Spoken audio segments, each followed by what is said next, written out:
Okay, this is our last lesson for week 5. It's lesson 3.2.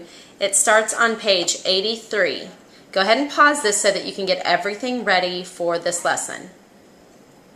Okay, let's get started. The first question in your notes just says, tell me about a real-life situation where you're going to use addition and subtraction of decimals. Write what you think on that first line of your notes. Okay? Here's what I hear often when I teach this. Most people think of money. Okay? Money is a place every day, an area of our life, every day that we use addition and subtraction of decimals. Let's talk about the only thing you need to remember when you're adding or subtracting decimals. It's just to line up the decimals vertically. Okay? So if you have $1.83 and you're adding $2.14 to it, you line these up vertically, okay? And then you can solve from there. Keep your decimal, this would be step 3. Keep your decimal in the same line vertically as the decimals were in your problem, okay? The first example in the book shows you 137.29, that's just fuzzy, I'm sorry, minus 19.46.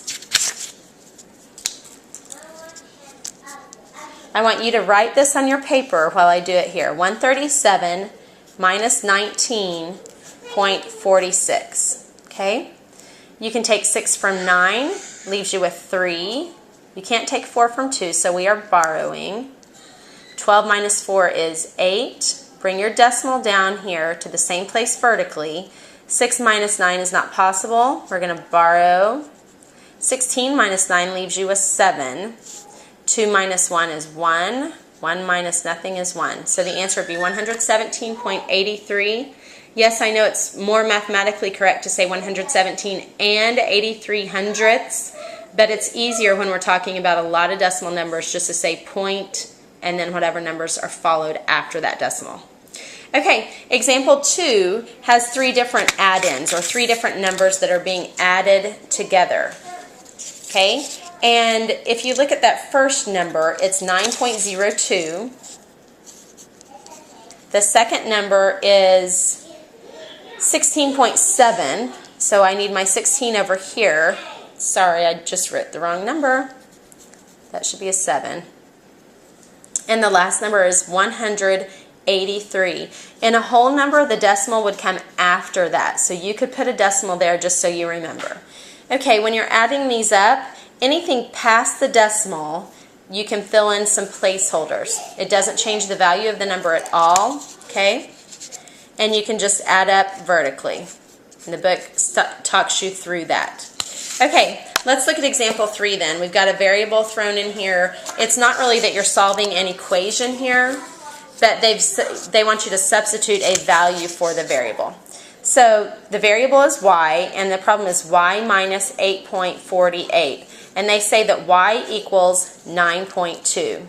So then your problem becomes 9.42 minus, 9.2 minus 8.48.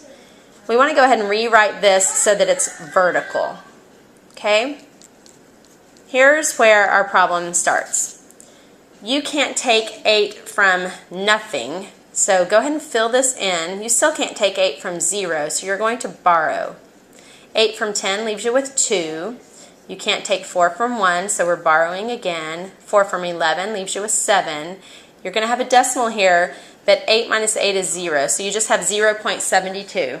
Let me tell you at this point, I'm not incredibly picky that you put a 0 in the ones place before the decimal, but if that decimal gets lost on your page, you always need to put that 0 in front of it so that you'll see that this is a decimal problem.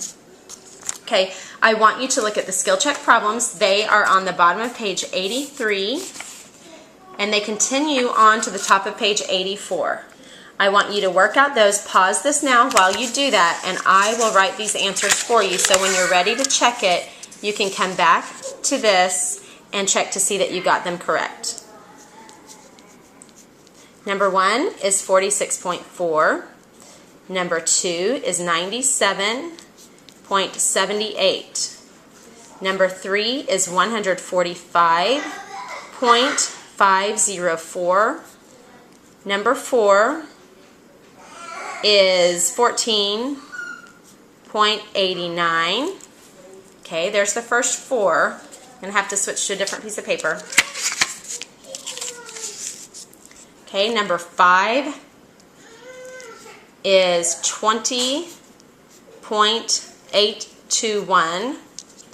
Number 6 is 117.435. Okay, then go ahead and turn to page 84 to check these last few. Number 7